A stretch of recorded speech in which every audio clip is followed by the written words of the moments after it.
difficile de se présenter soi-même parce que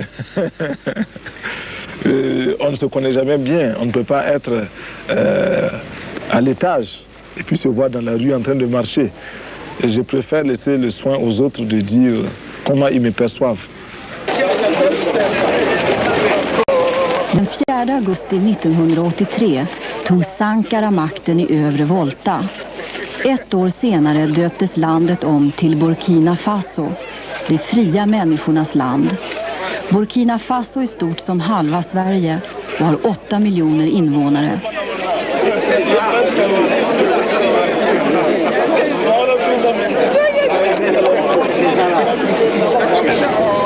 Qu'est-ce que la démocratie pour vous? Je crois au peuple. Le peuple, je crois comme une force, comme une puissance.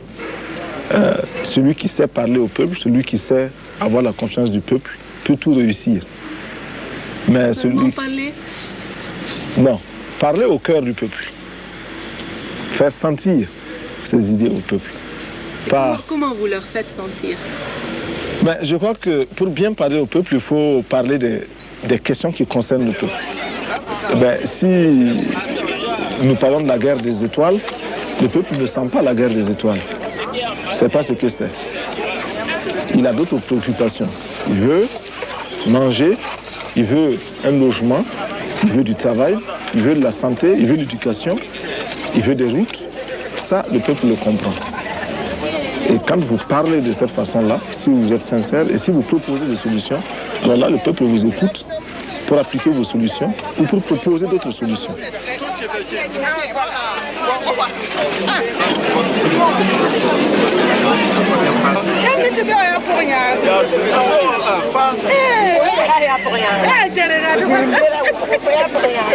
La bella panga bewa.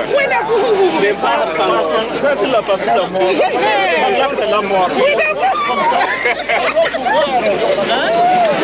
Sankara vill vara i ständig kontakt med folket. Idag deltar han och hela regeringen i en städkampanj. De rensar diken innan regnperioden kommer. Votre budget national est de 80 milliards et le déficit cette année est de 12 milliards. Votre pays a aussi une grande dette à payer. Comment faites-vous pour vous débrouiller? Eh bien, nous nous débrouillons précisément. C'est vrai que nous avons un budget qui est très faible. C'est vrai que c'est l'un des plus faibles d'Afrique. C'est vrai que nous avons un déficit et que nous avons une dette extérieure à assumer. Nous nous en sortons d'abord en limitant nos dépenses. Plus vous avez de besoins, plus vous devenez pauvre. Moins vous avez de besoins, plus vous êtes riche. Donc nous limitons nos besoins, nous diminuons les besoins. Toutes les dépenses de prestige, nous employons à les supprimer. Quelles dépenses de prestige? Par exemple, les voitures de luxe, nous les supprimons. La patou la mort! La patou la mort! Les ministres chez nous ne voyagent pas en classe première dans les avions, c'est en classe économique. Et ça leur permet d'arriver en même temps que ceux qui sont en première. Ce sont des économies.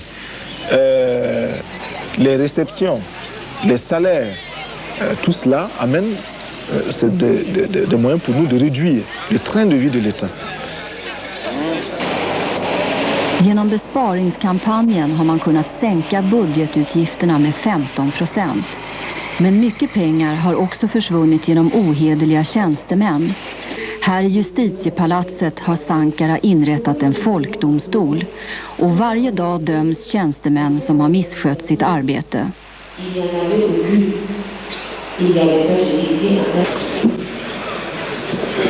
Merci, camarade président, camarade juge. J'ai pris service à la régie X9 le 29 1084 et officiellement le 30 1084. Idag är det transportbolaget som står inför rätta. De misstänks ha förskingrat 130 000 kronor. De åtalade förhörs öppet. Alla kan lyssna på dem i radio eller läsa om dem i tidningarna.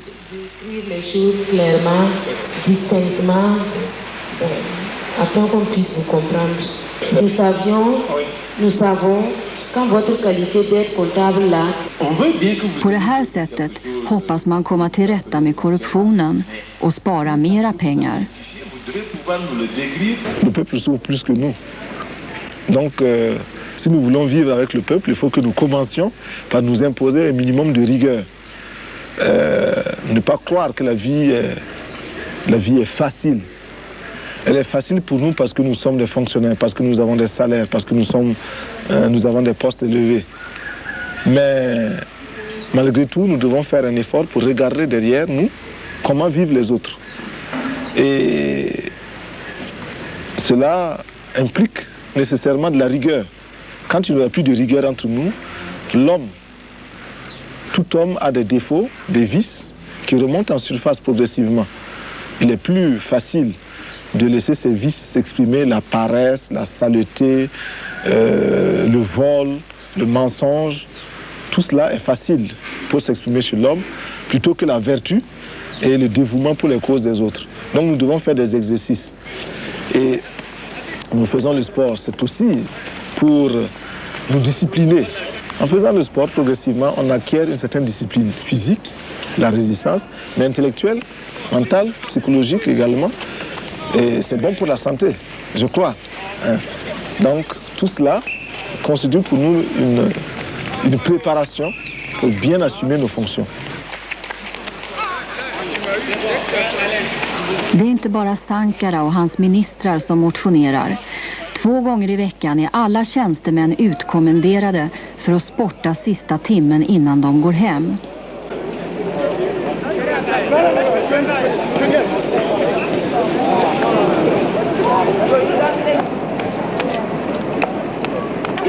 On y va, ok. Alors, ça va bien. 1, 2, 3, 4, 8, 9 et 10, c'est bon.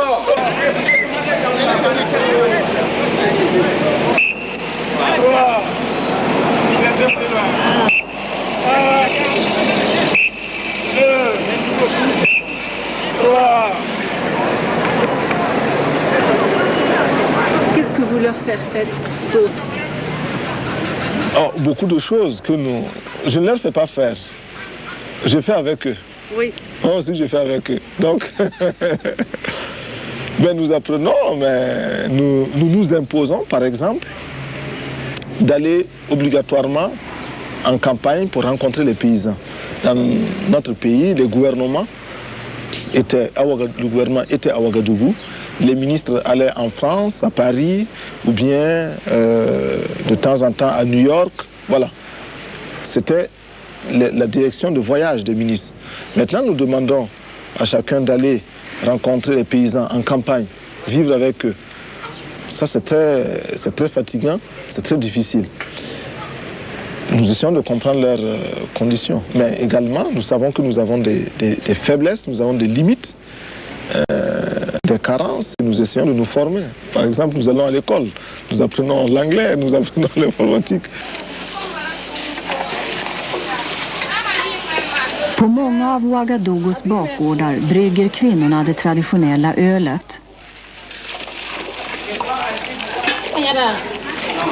Sen säljs det direkt till konsumenterna. Någon organiserad öltillverkning och distribution i större skala finns inte och knappast heller någon annan industri.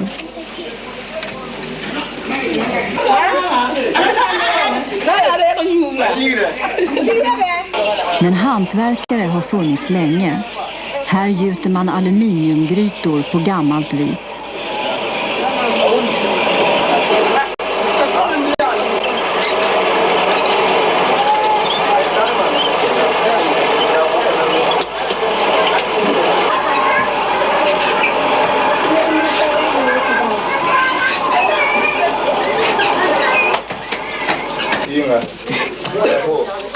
Genom att uppmuntra hantverkarna att bilda kooperativ försöker Sankara åstadkomma en småindustriell utveckling.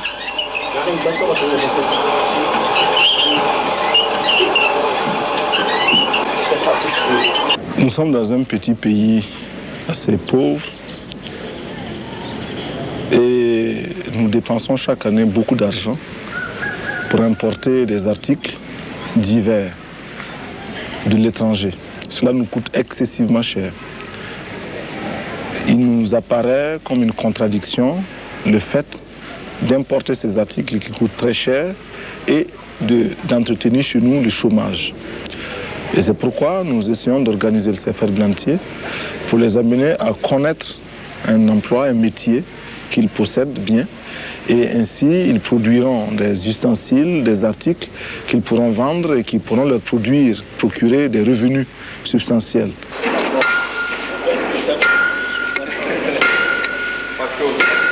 Est-ce que vous avez trouvé le meilleur moyen de les organiser, de les mettre tous dans un seul endroit? Ce n'est certainement pas le meilleur moyen de les mettre tous dans un seul endroit. Mais pour l'instant, nous avons besoin d'une équipe de démarrage pour faire la démonstration de ce que la coopérative peut donner. Nous allons regrouper quelques-uns. C'est ce que nous faisons actuellement. Et nous allons tirer des leçons, des échecs que nous allons corriger, des succès que nous allons codifier. Et nous pourrons reproduire l'exemple ailleurs. Ainsi donc, entre eux, ils pourront s'associer au niveau des familles pour créer ces mêmes types d'emplois pour eux-mêmes, pour leurs enfants et pour leur entourage.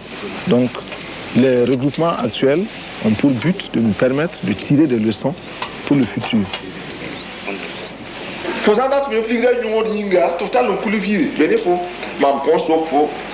La ligue de tourna ou la ligue de tu vois yo da mo la be ko bala to nze ya se bala ya sa se mobile là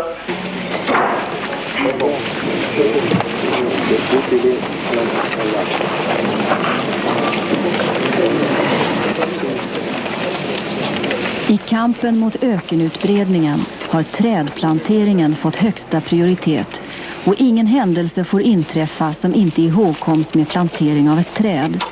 Det kan vara ett barns födelse, ett bröllop eller en begravning eller som nu, en intervju för Sveriges Television. L'eau est un de nos grands soucis. Il n'y a pas de développement sans eau. Il nous faut de l'eau. Et il faut faire des puits, des forages, des barrages. Nous avons organisé le peuple pour faire beaucoup de barrages, de petits barrages, tout petits. Nous n'avons pas les moyens, donc c'est sur la tête qu'il faut porter les cailloux. Marcher sur des longues distances pour aller construire les petits barrages. C'est ce que nous faisons.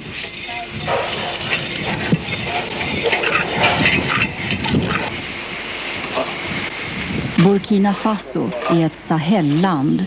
I stora delar av landet är marken torr, mager och svår att odla. Nu är torrkatastrofen i den här delen av Sahel för tillfället över. Regnen har varit goda och många bönder har fått bygga nya små lagerhus för att förvara skörden.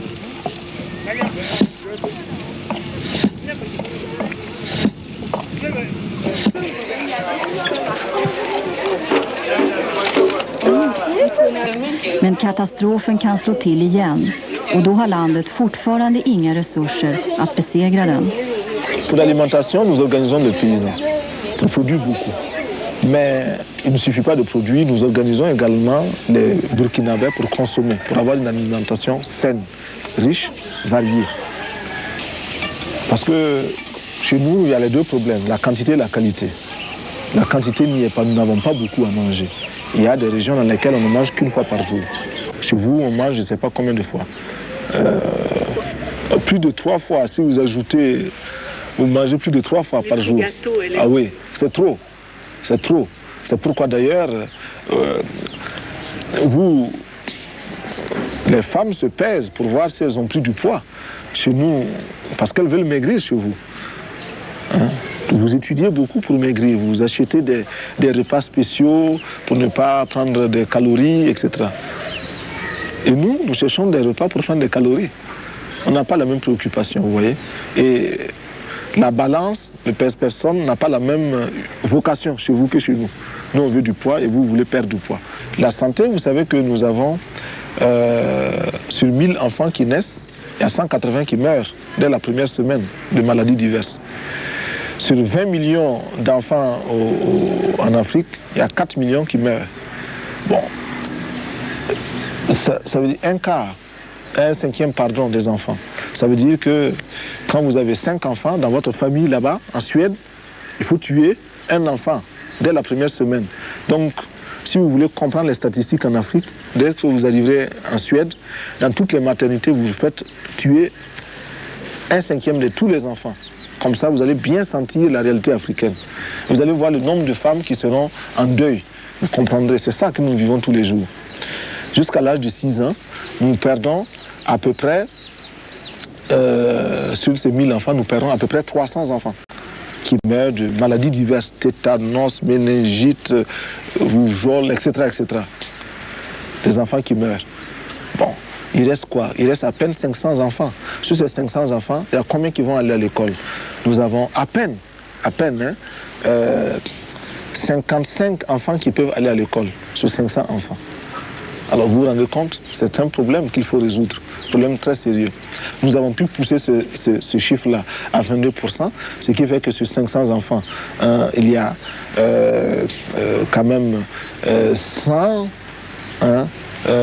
102 enfants qui peuvent aller à l'école, mais il reste toujours 400 enfants qui ne savent pas lire, qui ne savent pas écrire, qui sont comme des aveugles dans la vie. Or, la vie moderne, tout est écrit. Alors, il faut résoudre ce problème également. Det är i huvudstaden Ouagadougou som de flesta tjänstemännen finns.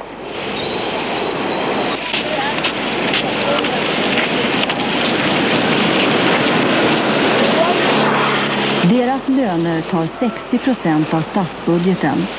Landet har små resurser och är bland de 9 fattigaste i världen. De enda exportvarorna, kött och bomull, ger små inkomster. Och varje år kring oktober månad brukar statskassan vara tom.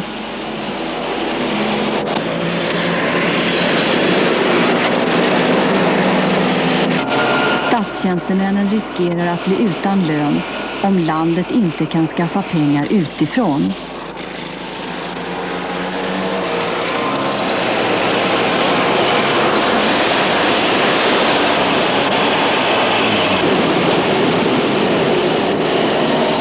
Hittills har Sankara fått hjälp av Frankrike och Algeriet, men nu vill bland annat Frankrike tvinga honom att söka hjälp från IMF, den internationella valutafonden, något som han vägrar att göra.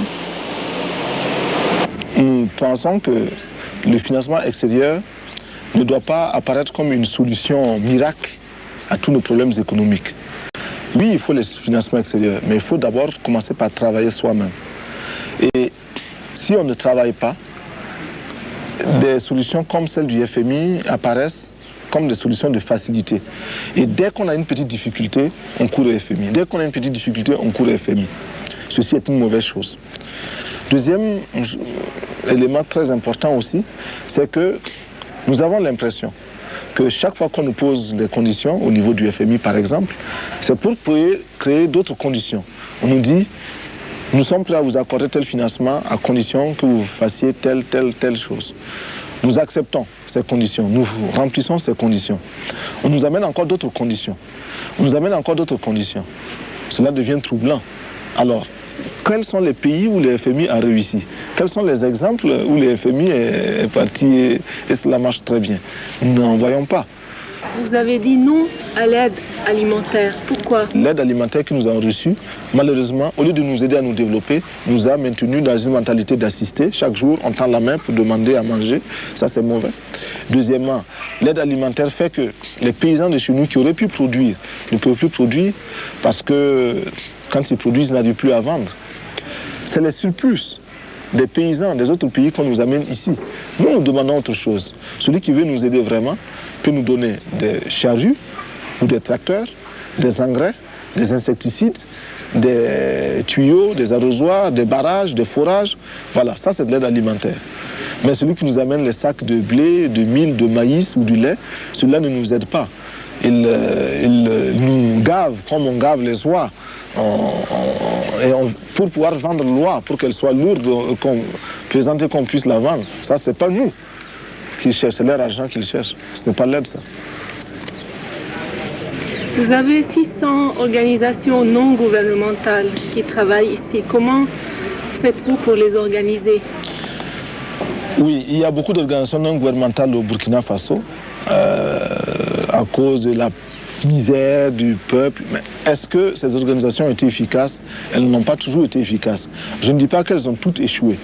Il y en a qui sont sérieuses. Mais il y a beaucoup qui ne sont pas du tout sérieuses, qui viennent ici simplement pour offrir des vacances à quelques jeunes gens européens qui sont fatigués de l'hiver ou qui sont fatigués de la vie grisâtre de l'Europe et qui recherchent un coin plus ou moins exotique. Et puis, il y a derrière cela des lobbies qui s'organisent pour avoir beaucoup d'argent. On va demander à des vieilles femmes de donner un peu de sous pour aider les pays pauvres.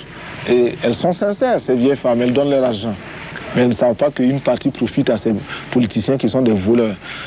Mais les organisations que nous avons ici, nous les avons regroupées au niveau d'un bureau que nous appelons le bureau de suivi des organisations. Ce bureau est logé à la présidence. Parce que nous avons constaté que les organisations non gouvernementales arrivaient avec leur argent et étaient exploitées par les dirigeants nationaux, lesquels dirigeants les obligeaient à investir dans tel ou tel village en fonction des électeurs qu'ils ont là-bas. Ils ont des électeurs dans un village, c'est là-bas qu'ils vont faire les puits, les forages. Même s'il y a déjà 20 puits, ils partent. Alors qu'il y a un village à côté qui n'a pas de puits, on ne part pas là-bas parce que ce n'est pas des bons électeurs. Bon, cela, nous l'avons combattu. Également, les dirigeants imposaient aux organisations d'embaucher leurs cousins, leurs frères, leurs sœurs. C'est du népotisme. Nous avons combattu cela. Mais les organisations elles-mêmes ont des défauts. Les Allemands viennent, ils essaient un forage ici, ça ne marche pas.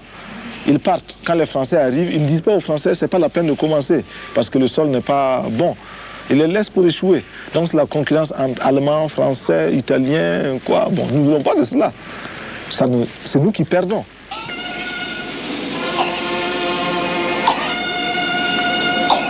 Partez!